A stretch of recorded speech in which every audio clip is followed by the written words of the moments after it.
নমস্কার দর্শক বন্ধুরা, ফের একটা নতুন ভিডিওয় আপনাদের সবাইকে স্বাগত। তো এই যে বিল্ডিংটা দেখছেন, এই বিল্ডিংটা আজকের অ্যাকশান শুরু হয়েছে।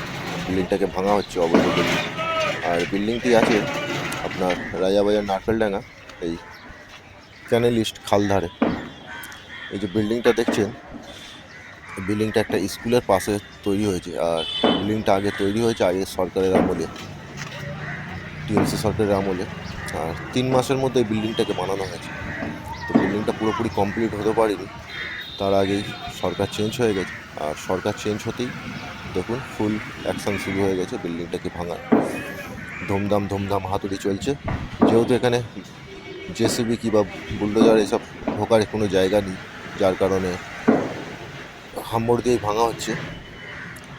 যাই হোক, হাম্মর দিয়ে ভাঙা হোক আর জেসিবি দিয়ে ভাঙা হোক, ভেঙে ফেলাই দরকার। কেননা এইসব বিল্ডিংগুলো যেভাবে অবৈধভাবে তৈরি হয়েছে, এইসব বিল্ডিংগুলোর এক একটা স্ল্যাব আমি আপনাদের দেখাচ্ছি। এক একটা স্ল্যাব মানে কি বলবো আপনাদের, কোনো এক একটা স্ল্যাব 2.5 ইঞ্চি 3 ইঞ্চি, ভাবুন 4 ইঞ্চি তো খুব কমই স্ল্যাব পাবেন আপনি।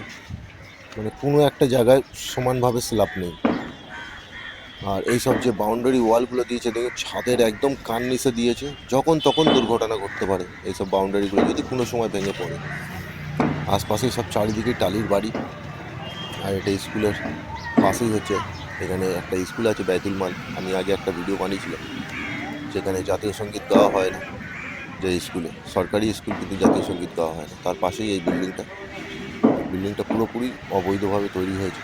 আর বিল্ডিংটা বানাচ্ছে কে, যেসব প্রমোটার আছে তারাও মুসলিম। মানে কালকের যারা ব্যাগ সেলাই করতো, খাতা সেলাই করতো, তারা আজ এইসব বিল্ডিং বানাতে শুরু করে দিয়েছে, বানাচ্ছে। আর এইসব বিল্ডিংয়ের মধ্যে যারা কাজ করছে তারাও মুসলিম, আর এইসব বিল্ডিংয়ে যারা থাকবে তারাও মুসলিম। মানে ভাবুন, সব কিছু করছে মুসলিমরা। কাল যদি কোনো একটা দুর্ঘটনা ঘটে তো দায়ী কে হবে? সরকার। ছোট ছোট এখানকার নিচু এমএলএ যেসব কাউন্সিলর আছে, যেরকম এখানকার 29 নম্বরের ওয়ার্ডের কাউন্সিলর, আমি কালকে একটা ভিডিও করেছিলাম, উনিও অ্যারেস্ট হয়েছে। তো এইসব কাউন্সিলররা এক একটা বিল্ডিং থেকে 5 লাখ 10 লাখ 20 লাখ টাকা এরকম করে খাওয়া হয়েছে। খালি কাউন্সিলর না, এতে যে আমাদের এখানে নারকেলডাঙ্গা থানা আছে, যেসব পুলিশরা দাঁড়িয়ে এইসব বিল্ডিংগুলোকে ভাঙছে, সেই সব পুলিশরাই একদিন টাকা নিয়ে ঘুষ খেয়ে এইসব বিল্ডিংগুলোকে বানিয়েছে। ভাবুন না, এখানে যেসব একটা জায়গায় কোনো কিছু হলে পুলিশ আগে খবর পেয়ে যায়, কিন্তু এখানে এত বড় বিল্ডিং হয়েছে, পুলিশ কোনো খবরই পায়নি। এটা হতে পারে? এটা কোনো দিনই হতে পারে না। আচ্ছা, এবার আপনি অন্য সাইড দিয়ে আপনাদের একটু দেখাচ্ছি, যেহেতু এটা সকালবেলা রেকর্ড করছি। আর এইটা হলো বিকেলের রেকর্ড। দেখুন পুরো ভাঙা হয়ে গেছে, স্ল্যাব সব ফাটিয়ে দিয়েছে। এখানে আগে এরকমই সব টালির বাড়ি ছিল। এইসব টালির বাড়িগুলোকে মানে যতদূর শোনা যায় এইসব জায়গাগুলো পুরোপুরি খাস জায়গা, সরকারি জায়গা, এখানকার লোকের মুখ দিয়েই শোনা যায়। কিন্তু ওই সব খাস জায়গা আগে টালির বাড়ির জায়গা দখল করে টালির বাড়ি বানানো হয়েছিল, এখন সেই সব টালির বাড়িগুলোকে ভেঙে এখন এইসব অবৈধ সব বিল্ডিং বানানো হচ্ছে।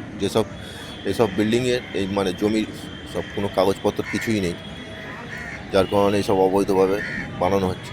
এখন লিগালভাবে বানাতে গেলে আগে সরকারকে কাগজ দেখাতে হবে জায়গা, অনেক ঝামেলা আছে, যার কারণে এরা সব এরকমই অবৈধভাবে কাজকর্ম চালিয়ে যাচ্ছে। তো বন্ধুরা কী বলবো আর, বুলডোজার অ্যাকশন হচ্ছে, খুব ভালো, দেখে খুব ভালো লাগছে, ভাবারই দরকার আছে। আপনাদের মতামত কমেন্ট করে নিশ্চয়ই জানাবেন। আর চ্যানেলটিতে নতুন হলে চ্যানেলটি সাবস্ক্রাইব করে দেবেন, এরকম নতুন ভিডিও আপনাদের সামনে নিয়ে আসবে। ধন্যবাদ।